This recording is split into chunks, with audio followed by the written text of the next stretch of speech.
बने रहिए हमारे ब्लॉग में एंड तक, और मैं दिखाऊंगी आपको लाइट शो नाइट में। और बताइएगा कि आपको मेरे प्रयागराज का लाइट शो कैसा लगा, तो कमेंट में प्लीज़ मुझे बताइएगा। और अगर अच्छा लगे तो प्लीज़ लाइक शेयर कमेंट ज़रूर करिएगा, और मेरे चैनल को सब्सक्राइब ज़रूर करिएगा। Okay friends, bye bye. Bye कर लो बेटू, बाय बाय। इधर देखिए, बाय।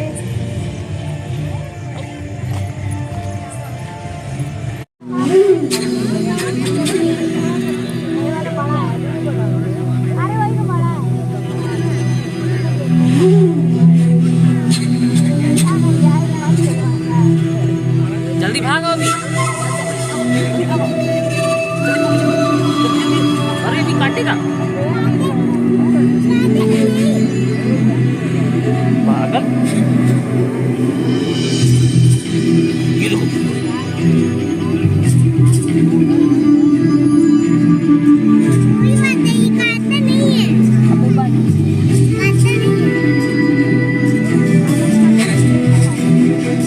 वीडियो चक्कर मारो, दोबारा बना लेना, उसको देख नहीं पाओगे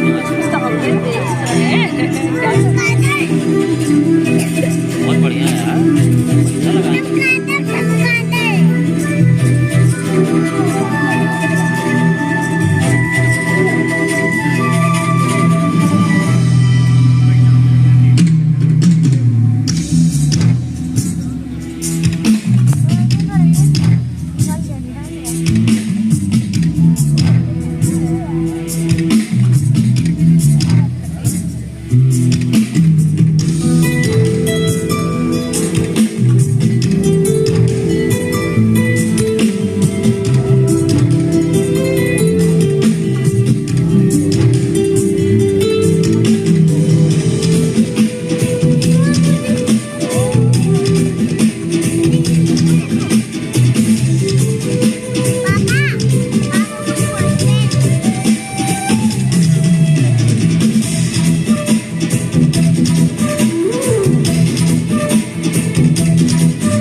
अभी आएगा।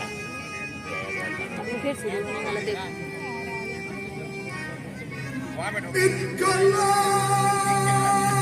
यहाँ बैठना है।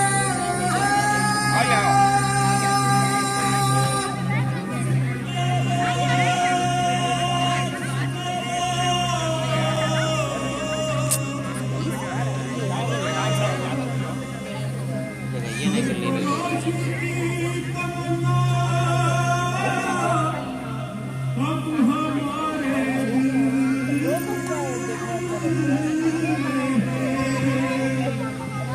कितनी अच्छी खुशबू आ रही है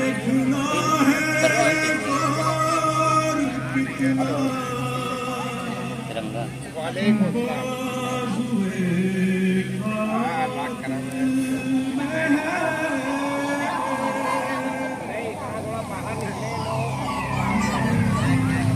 मैं वही वृक्ष हूँ, वही पीपल का दरख्त जिसने क्रांतिकारियों के सरताज महान चंद्रशेखर आजाद की शहादत दी थी।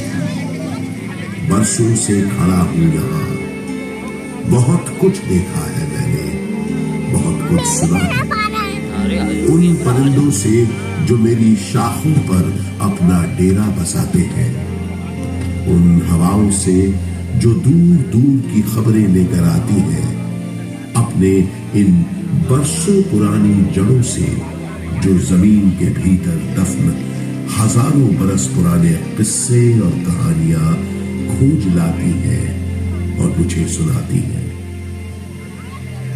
उन्हीं किस्से कहानियों के जमघट में छुपी एक कहानी मैं आज आपको सुनाता हूं। गंगा जमुना सरस्वती के संगम पर हजारों साल पुराने बसे हुए शहर की कहानी, इस प्रयागराज की कहानी, जिसका वर्णन ऋग्वेद में ही मिलता है। क्या बता रहा है? सुनो भैया, बोलो बोलो मत।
जो मनुष्य श्वेत श्याम नदियों के संगम पर स्नान करते हैं, उन्हें स्वर्ग की प्राप्ति होती है, और जो धैर्यवान मनुष्य इसके किनारे अपनी देह त्यागते हैं, उन्हें सीधे मोक्ष की प्राप्ति होती है।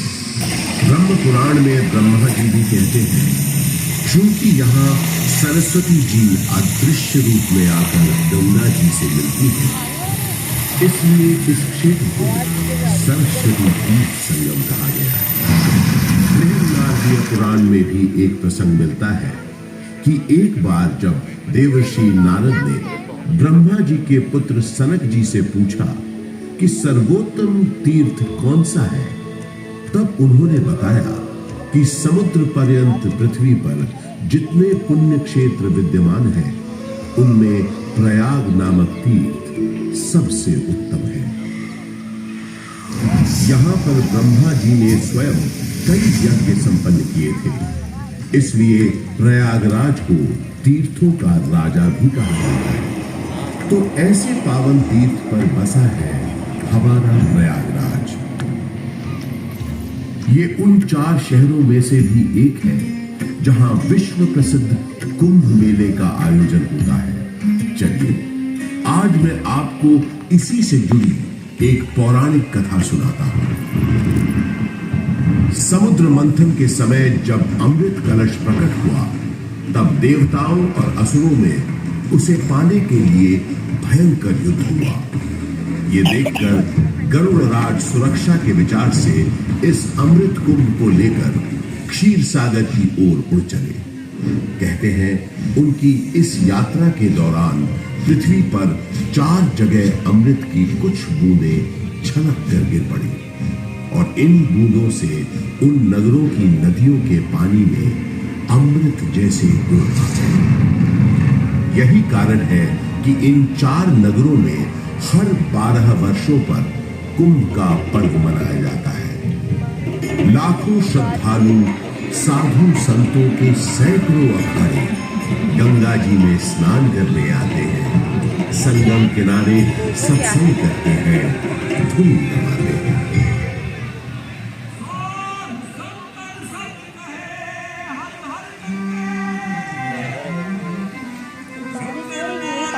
ये इसका पानी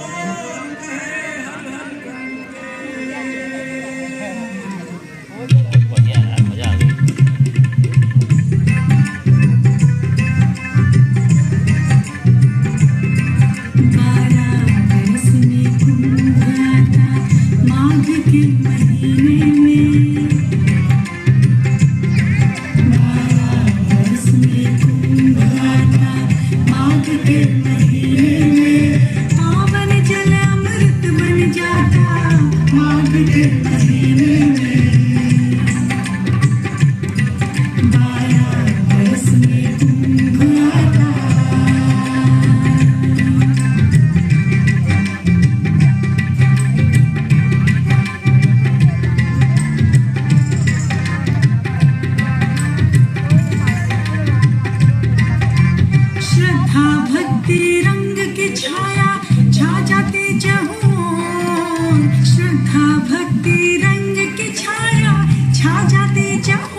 संतों का डेरा सज जाता माघ के महीने में, 12 बरस में कुंभ आता।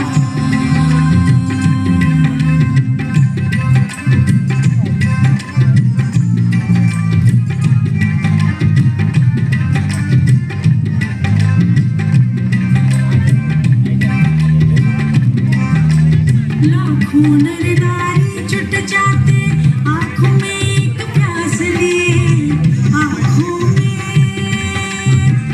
आंखों में आंखों में आंखों में आंखों में आंखों में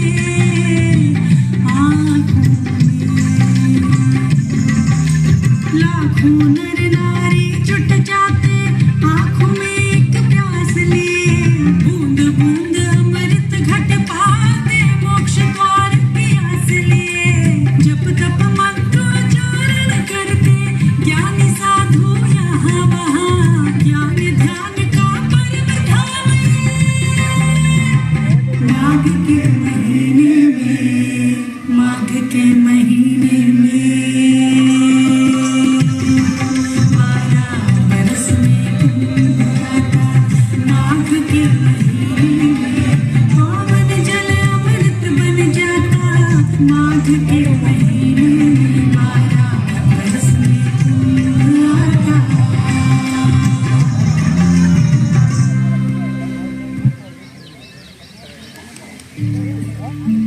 ये इस भूमि का सौभाग्य ही है कि जब भगवान श्री राम ने वनवास के लिए प्रस्थान किया, तो सबसे पहले प्रयाग स्थित ऋषि भारद्वाज के आश्रम आए। महर्षि भारद्वाज एक महान तपस्वी और ज्ञानी महर्षि थे। रामचरितमानस में गोस्वामी तुलसीदास जी ने लिखा है कि भारद्वाज मुनि बसहि प्रयागा, अर्थात भारद्वाज मुनि का निवास स्थान प्रयागराज है। ऐसा माना जाता है कि भगवान श्री राम ने वन जाते समय यहां रात्रि निवास किया था। भारद्वाज ऋषि ने भगवान राम को विदा करते समय बताया था कि आगे जाने पर आपको एक बरगद का पेड़ मिलेगा जिसे शाम वट कहते हैं। इसके नीचे बहुत से सिद्ध पुरुष निवास करते हैं। ये शाम वट ही आज का अक्षय वट है। इस अक्षय वट के महत्व का वर्णन पुराणों में स्पष्ट रूप से किया गया है।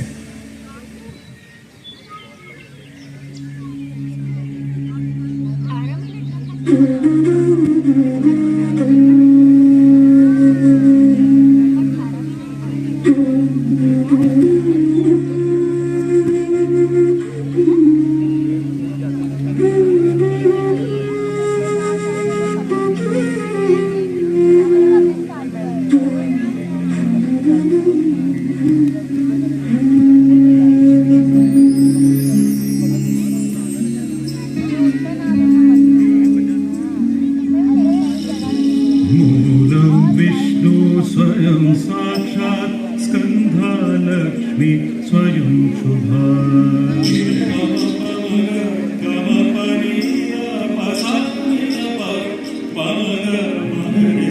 मूलं विष्णु स्वयं साक्षात् स्कंधा लक्ष्मी स्वयं शुभा।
अर्थात अक्षय वट की जड़ें स्वयं साक्षात विष्णु है, शाखाएं स्वयं मंगलमयी लक्ष्मी है।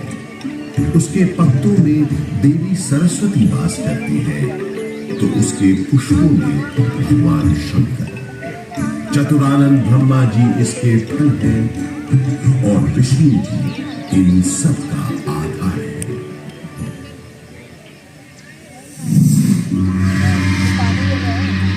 गौतम बुद्ध के काल में भी प्रयाग का बड़ा महत्व है। इसका एक बड़ा साक्ष्य है यहाँ उपस्थित अशोक की लाट। सम्राट अशोक का संदेश तो इस स्तंभ पर अंकित है कि गुप्त काल के शक्तिशाली राजा समुद्रगुप्त का प्रयाग प्रशस्ति अभिलेख भी इसी स्तंभ पर खुला है। 16वीं शताब्दी के अंत में सम्राट अशोक का ये स्तंभ उस किले का हिस्सा बन गया जिस किले का निर्माण संगम के किनारे मुगल बादशाह अकबर ने करवाया था। बुद्धं शरणं गच्छामि, धम्मं शरणं गच्छामि, संघं शरणं गच्छामि।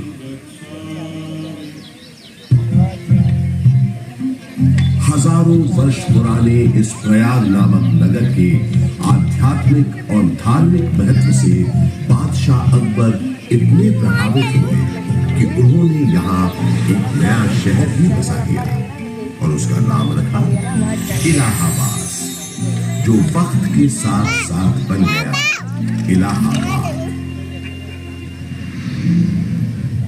अपनी भौगोलिक स्थिति, सुंदर आबोहवा और राजनीतिक महत्व की वजह से इलाहाबाद ब्रिटिश हुक्मरानों को भी बेहद पसंद आया और कुछ ही समय में ये शहर ब्रितानी हुकूमत का एक महत्वपूर्ण केंद्र बन गया।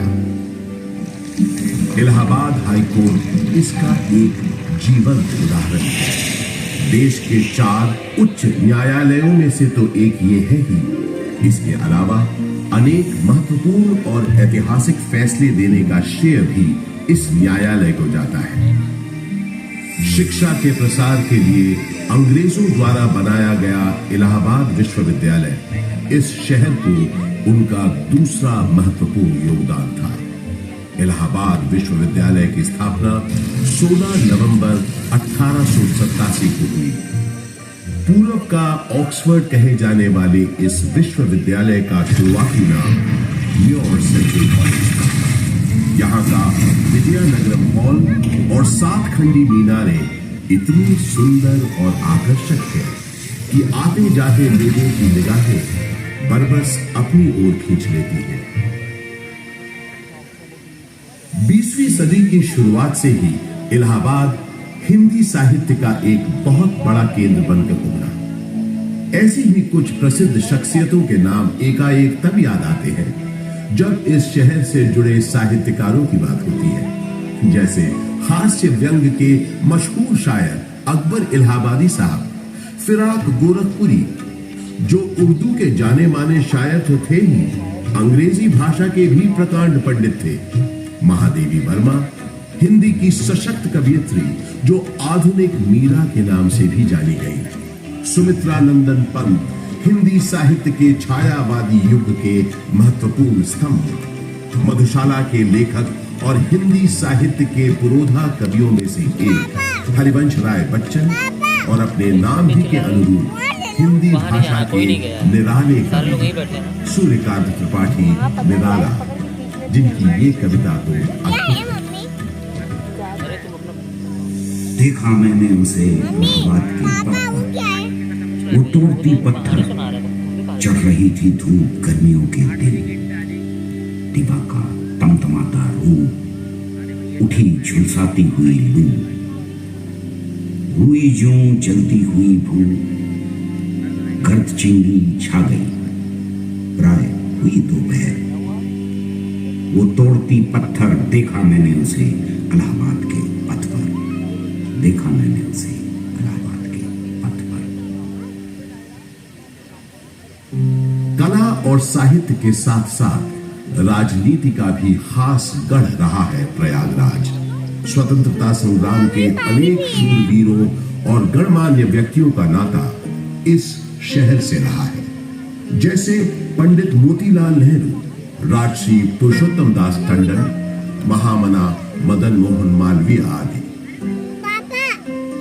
स्वतंत्र भारत के पहले प्रधानमंत्री पंडित जवाहरलाल नेहरू का जन्म इसी शहर में हुआ था। उनका घर आनंद भवन स्वाधीनता संग्राम की गतिविधियों का एक बड़ा केंद्र था, जिसकी वजह से प्रयागराज भी आजादी की लड़ाई का एक महत्वपूर्ण हिस्सा बन गया। आजादी की बातें करें तो मुझे याद आता है सन 1857 का स्वाधीनता संग्राम, जिसका गवाह मैं खुद रहा। अनेकों भीषण लड़ाइयां मैंने देखी। एक बार तो मुझे लगा था कि बस हमें विदेशी हुकूमत से छुटकारा मिल ही गया, लेकिन इसे बदकिस्मती कहें कि अंत में बाजी पलट गई। परंतु इन युद्ध की वजह से इलाहाबाद एक दिन के लिए ही सही भारत की राजधानी बना। वो दिन था 1 नवंबर 1858। उस दिन प्रयागराज के मिंटो पार्क में एक शाही दरबार लगा था, जिसमें लॉर्ड कैनिंग ने महारानी विक्टोरिया का महत्वपूर्ण घोषणा पत्र पढ़ा। ही नहीं आता 1 नवंबर 1858 के दिन से हिंदुस्तान में ईस्ट इंडिया कंपनी का प्राणों की आहुति दी थी। आजाद अक्सर कहा करते थे, अंग्रेजों की गोलियों का हम सामना करेंगे। हम आजाद थे, आजाद हैं, आजाद ही रहेंगे।